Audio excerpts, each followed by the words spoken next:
국회 증언감정법에 보면은 제 9조에 보면은 국회에서 증언하는 모든 증인은 변호인의 조력을 받을 수가 있고 대동할 수 있습니다.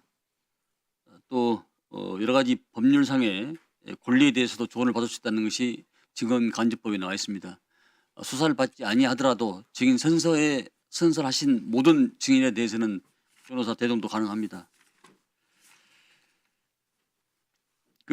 과장님, 네, 앞서 이신속 여단 출동과 관련하여 이제 확인할 것이 있는데요.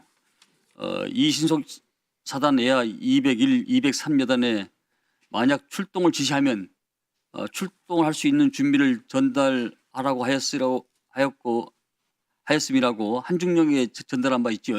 네, 이 지시를 이재식 합참 전비차장이 권영한 우리 과장님께 내린 겁니까? 네. 이재식 차장에 의해서 이 지시를 받은 시점이 언제입니까? 이거는 정확히 제가 시간이 정말 기억이 나지 않습니다. 그러니까 일단 참 지시를 받은 장소는 예. 01시 01분이 지나서 임시 계엄 상황실에 가 있을 때 그때 전달을 받았습니다. 그러니까 계엄 해제 예, 이후죠. 네, 1시 1분 이후죠. 이후입니다. 합참 결심실에서 혹시 받은 기억은 없습니까? 예, 그런 적은 없습니다. 그날 저에게 지시를 직접적으로 했던 사람은 딱 한 명 있는데 그분이 바로 합참 전비 차장입니다. 그분을 제외한 어느 누구도 저에게 뭔가를 막 이렇게 확인해라, 지시해라 한 분은 없습니다. 그러면 지금 말씀하신 대로 우리 이 차장님은 지시를 받은 분이 전비 차장이십니까? 네, 다른 분은 아니고 네. 그러면 출동 지시면은 출동을 지시하는 것이지 만약에 출동을 지시하면은 이게 무슨 의미입니까? 이런 지시도 있습니까? 가정에서? 그래서 앞서 말씀드렸다시피 굉장히 특이한 표현이었고 이게 저는 당시에 이게 준비 명령이라든지 준비를 하라라든지 뭔가를 지시하라는 것도 아니고 만약 출동을 지시합니까?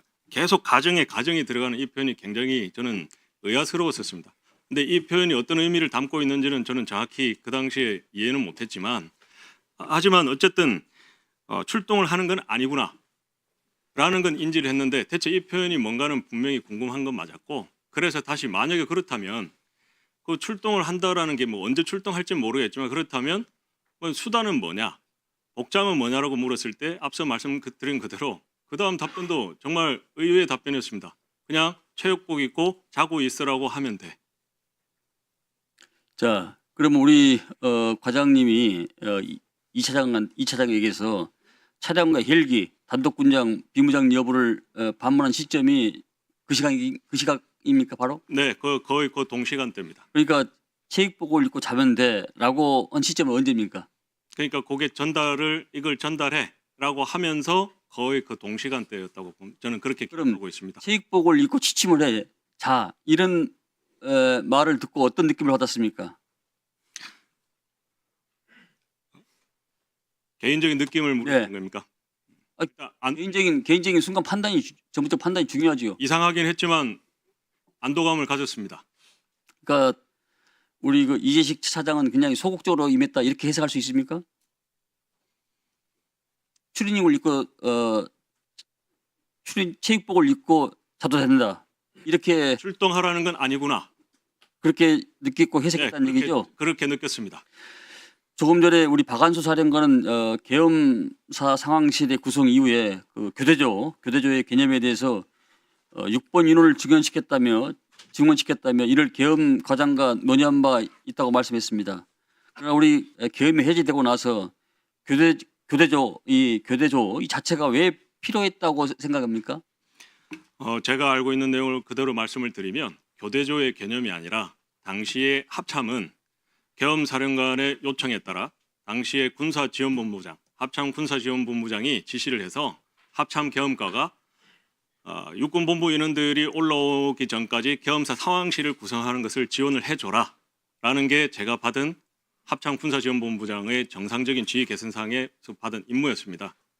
그러면서 작전회의실에 가니까 그 상황실이 구성되려면 계엄과 인원만으로는 안 되니 원래 전시의 계엄사 그 상황실 임무를 수행하는 2실 8처 실무자들이 좀 지원될 수 있게끔 해줘라 아니, 라고 그러니까 해가지고 했고 네. 계엄이 해제가 됐는데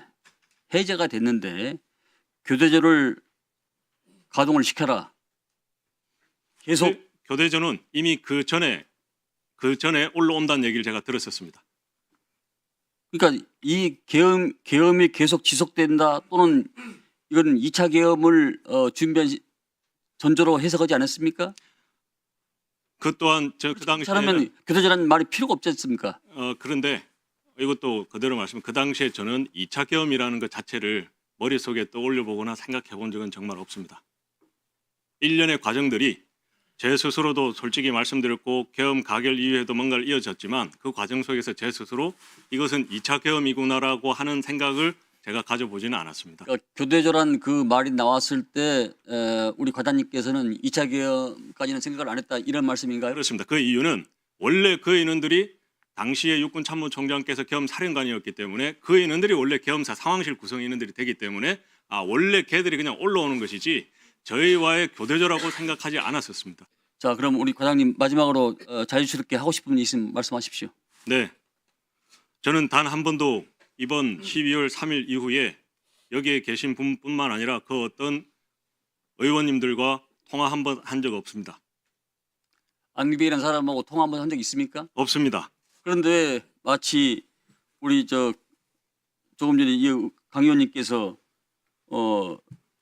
이게 좀 속기록을 제가 보니까 초창기부터 안기백 의원하고 뭐 이렇게 알았다는 거 뭐 이런 내용을 계속 이야기를 하시면서 그래서 죄송한데 저는 지금부터 계엄 과장을 신뢰가 별로 없습니다라고 얘기했던 건데 네, TV를 통해서 나를 봤으면 모르겠을 때 개인적으로 만난 적 있습니까? 단 한 번도 없습니다. 네, 알겠습니다. 다만 제가 아까 5차례의 참고인 조사를 다녀왔다고 말씀드렸는데 뭔 참고인 조사요? 이번 계엄과 관련해서 예. 참고인 조사를 다녀왔는데 그중에서 참고인 조사를 나가고 다녀오면 계속 뉴스에서 나오는 것이 정말 기분이 좋지 않았습니다. 저는 군인이기 때문에 언론에 단 한 번도 접촉하지 않았고 언론에서 연락 오면 전화도 받지 않고 아는 인원이 연락 와도 전화도 안 받았습니다. 그런데 어떻게 된 영문인지 거기 가서 조사를 받고 오면 조사를 왔다라는 어떤 뉴스가 나오고 그리고 두 번은 그 조사 내용에서 했던 얘기들이 그대로 나왔고 사실은 3번이라고 봐야 됩니다. 주미 의원님께서 저에게 처음으로 질책받은 적 있지요라고 물으셨을 때 그냥 일이 잘 되게끔 하라고 그렇게 저는 받아들였습니다. 답한 것도 사실은 마음속으로는 굉장히 놀랐습니다. 어떻게 저것을 아시지? 사실은 그 전에 제가 참고인 조사를 받았기 때문입니다. 제 마음속에는 참고인 조사를 받았고 그 참고인 조사를 받는 그 공직기관도 공무상 수행하면서 알게 된 내용에 대해서 원래 알려주면 안 되는 걸로 저는 알고 있는데 어떻게 저런 내용들이 자꾸 여과 없이 언론에 그대로 나가지? 점점 시간이 갈수록 제가 했던 그 장소에 했던 워딩이 있는 그대로 나온다는 그 사실이 저는 사실은 너무 억울하고 왜 나의 비밀을 지켜주지 않지? 그게 제가 느꼈던 감정입니다. 자, 낮에는 새가 알고 밤에는 쥐가 압니다. 세상에 비밀이 없습니다. 그래서 천지지지 아지자지란 말이 있습니다. 하늘이 알고 땅이 알고 내가 알고 네가 아는데 왜 너만 모르냐. 자, 박한수 총장님, 네, 전 계엄사령관으로서 우리 이 계엄 과장님의 이 발언에 대해서 마지막으로 하고 싶은 말씀이 계시면 하십시오. 네, 똑같이 기회를 드리겠습니다. 예, 소신 있고 진실되게 말씀하셨다는 거 제가 느낌이 있습니다. 다만 제가 말하는 거와 계엄과장의 선택지 의식이 좀 차이가 있다는 것도 느끼고 있습니다. 그리고 좀 전에 교대조 그 부분도 상황실을 구성하기 시작할 때 그런 얘기가 있었는데 교대하고 정원하고 이런 걸 할 수가 없는 육본의 능력이 안 되기 때문에 합참 상황실을 먼저 꾸려야 된다 이런 것까지도 대화를 했던 기억으로 말씀드리고 싶습니다. 이상입니다. 저는 오늘 지금 처음 알았는데 우리 김웅중 그 정책실장님하고 우리 박한수 총장님하고 계속 같이 계셨다는 거네요? 예, 수행참모인데 제가 이제 이렇게 작전지휘실에서 장관님께 뭘 결심받게 혼자 막 뛰어갈 때 뛰어 올라가고 이럴 때 말고는 같이 있었습니다. 그럼 16시부터 20시 40분까지 그날도 같이 계셨다는 얘기네요? 계속 같이 있지는 않고 16시 때는 저 혼자 갔었고 그리고 퇴근했다가 저녁에 들어와서 갈 때부터 같이 있었습니다. 아니 왜 10시 40. 아니 왜 우리 저 정책실장님만 수행하고 다녔죠? 예, 그것도 그 전에 그 참모 한 명을 와야 된다는 사실이 이미 지난번에 진술을 드렸고, 그때 정작부장과 정책실장 두 사람 중에서 검토가 비서실장을 하였는데 현안 업무 과제가 미래 업무였습니다. 그리고 약간 그 정책 업무가 있었고, 그래서 수행 참모를 한 명 올라와 있었고, 그 다음 날 일정 같은 게 있어서 서울 사무소에 같이 있었다가 들어간 겁니다. 그럼 대기실에서도 16시부터 21시 40분까지 같이 있었습니까? 16시는 아니고 21시 35분경부터 대기실에 같이 있었습니다. 아니 장관이 그랬잖아요. 대기하고 있으라고 했잖아요. 예? 오후 16시부터 네네. 16시부터 21시 40분까지 청 내에 대기하고 있으라고 얘기했잖아요.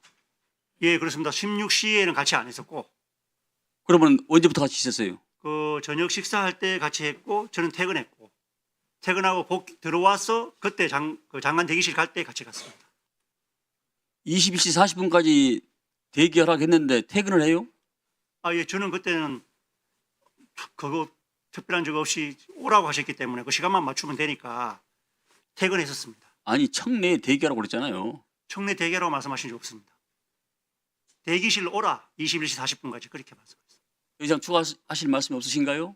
예, 그렇게 인식되고 있고, 한 말씀은 더 드리면은 제가 이제 뭐 일머리가 있다 이렇게 강하게 뭐 개인적인 인격을 가지고 그렇게 한 사실은 없고, 좀 목소리가 높았던 것도 사실이긴 합니다. 다만 두 번이 고마운 순간이 있었는데, 하나는 G 감독권에 대해서 제가 잘 모르는데 가서 장관님께 확인하라 그랬을 때 제가 갔던 그건 제가 지금 오늘 안 사실인데 네, 일머리가 없다라고 3번을 말씀하셨다고 그랬잖아요. 3번을 얘기한 그건 저는 모르겠어요. 3번 정도 이렇게 3번을 말을 했다면 굉장히 타박한 말이고, 철저히 계엄을 준비하지 않고 뭐 했냐 이렇게 해석할 수밖에 없잖아요. 장관 지시사항에 계엄과가 지원하라 이렇게 지시사항이 있었습니다. 그래서 저는 계엄과가 다 이렇게 뭐 지원하나보다 이렇게 내려갔는데 아무것도 안 돼 있어서 그랬어요. 지금 과장님 잠깐 오늘 오전 그 과장님께서 발언하신 내용 중에 일머리가 없다고 타박하신 이 어휘가 3번이라고 얘기 안 했습니까? 네, 그렇습니다. 그거 봐요. 예, 세 차례 했는지 제가 그건 정확히 그건 굉장히 그건 강한 질책이고, 네, 뭔가를 하기 위한 추동에 대한 그 원천적 그 원인 아닙니까? 맞습니다. 상황실에 아무도 모르고 계엄에 대해서 아는 사람이 없었습니다. 그런데 다른 이제 조금 3인칭 제3자의 입장에서 이렇게 툭툭 던지는 얘기를 해서 좀 내가 뭘 할지 그걸 좀 알려달라 이런 식으로 얘기하면서 내가 필요한 것, 계엄 상황실이 필요한 것을 얘기하면서 그렇게 얘기했던 겁니다. 총장님, 네. 국방위를 오래 한 나도 아는데 평생에 군복을 입고 계신 분이 계엄을 올랐다는 게 말이 됩니까? 그 내용이 모르겠다는 게? 그건 어불성설입니다. 예?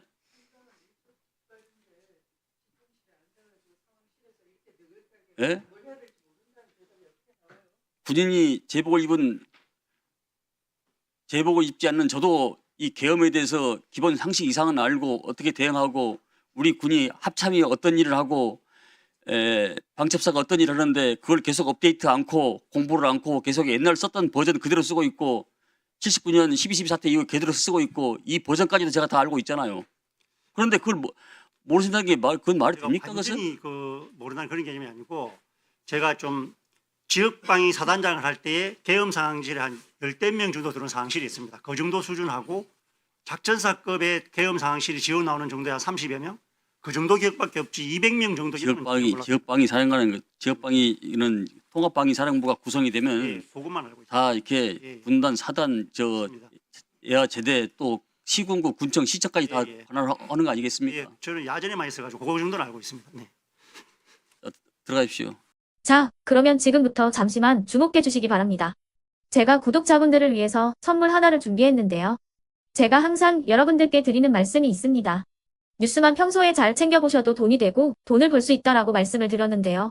여러분들은 여기 보시는 삼성전자 뉴스를 보고 어떤 생각이 드세요? 아니면 정치인들의 뉴스, 날씨 뉴스를 보고는 어떤 생각이 드시나요? 그냥 뉴스만 보고 끝내는지 아니면 이 뉴스를 어떻게 이용할 수 있는지 이 부분을 고민하고 계시는지를 되물어보고 싶습니다. 그 이유가 뭐냐 하면 제가 지난번에 여러분들께 뭐라고 말씀을 드렸었죠? 지금은 반도체 섹터를 눈여겨보셔야 한다고 말씀드렸습니다. 그리고 나서 이런 썸네일들 뉴스를 통해서 많이 보셨을 겁니다. 반도체 내용이 이슈가 됐을 때 부자들은 어떻게 생각한다? 반도체 관련주들은 뭐가 있는지, 어떤 종목이 가장 좋은지, 어디에 투자해야 돈이 몰리는지 자연스럽게 생각한다고 제가 말씀을 드렸죠. 그 이유가 뭐냐 하면 부자들이 봤을 때는 이슈가 곧 돈으로 이어지고 그 이슈가 나에게 돈을 벌어준다는 경험적 확신이 있기 때문에 부자들은 항상 이런 사회적 이슈를 관심 있게 챙겨본다고 제가 말씀을 드렸습니다. 이번에도 마찬가지인데요. 제가 지난번에 시청자분들과 함께하는 주식으로 수익 내기 이벤트를 진행했었죠. 당연히 100% 무료로 진행을 했었고요. 여기 보시면 아시겠지만 제가 지난번에도 구독이라고 보내주신 모든 시청자분들께 반도체 관련주 중에 가장 크게 급등할 딱 한 종목, 많은 종목도 아니라 한미반도체 한 종목을 여러분들께 추천드렸어요. 그러면서 여기 나와 있는 대로 정확히 얼마에 매수해야 하는지, 그리고 수익률이 어느 정도 나왔을 때 팔아야 하는지를 이런 부분들까지 여러분들에게 정확히 알려드렸었는데 지금 실제로 어떻게 되었다? 오른쪽을 보시면 아시겠지만 제가 지난번 문자 발송으로 이 한미반도체를 소개해드리고 나서 실제로 이렇게 5배 이상 어마무시한 상승이 나왔습니다. 100만 원만 투자를 했어도 무려 500만 원이 넘는 수익금이 생긴 거죠. 그래서 당시에도 굉장히 많은 분들이 제가 드린 이 한미반도체로 수익을 내실 수가 있으셨을 텐데요. 다시 한번 축하드린다고 말씀을 드리겠고 이번에도 마찬가지입니다. 앞으로도 2024년, 2025년 계속해서 기대해볼 섹터는 AI입니다. 그 중에서도 AI 반도체는 그 누구도 부정할 수 없는 미래성장 산업입니다. 그러면 우리가 어떻게 생각해 볼 수 있을까요? AI 반도체 종목 중에 앞으로 크게 대장 역할을 하면서 10배 이상 급등할 수 있는 텐베고 종목을 지금부터 열심히 추적해야 한다는 겁니다. 큰 돈을 투자하지 않더라도 월급의 일부분 아주 소액이라도 이 종목을 모아가야 수백 %의 수익률을 손에 쥘 수 있는 것이죠. 지금 여러분이 보고 계시는 이 유튜브 또한 AI 반도체와 아주 밀접한 연관이 있고 반도체야말로 대한민국의 핵심 산업으로 앞으로 더더욱 시장은 성장할 수밖에 없습니다. 그렇기 때문에 제가 이번에도 뭘 보내드리고 있냐면 지난번과 똑같이 구독이라는 문자를 보내주시면 제가 AI 반도체 관련주 중에 앞으로 대장주 역할을 하면서 주가가 가장 크게 급등할 한 종목을 여러분들께 문자 발송으로 종목명과 사고 파는 시점을 모두 알려드릴 건데요. 그 문자를 받고 여러분들이 주식으로 돈 버는 연습을 한번 해보셨으면 좋겠고요. 혹시라도 나는 주식을 하지 않는다 하시는 분들은 주변에 주식하시는 지인분들에게 말씀을 해주셔도 되고요.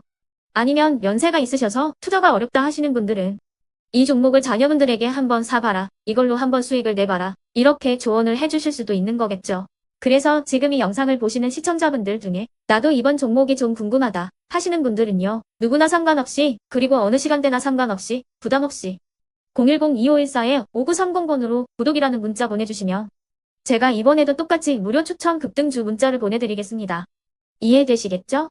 제 번호 010-2514-5930번으로 구독이라는 문자 보내주시면 여러분들이 직접 이슈를 통해서 돈 버는 연습을 해보실 수가 있는 거고 제가 돈을 받는 것도 아니고 투자를 대신해 드리는 것도 아니기 때문에 부담 없이 신청해 주시면 되는 겁니다.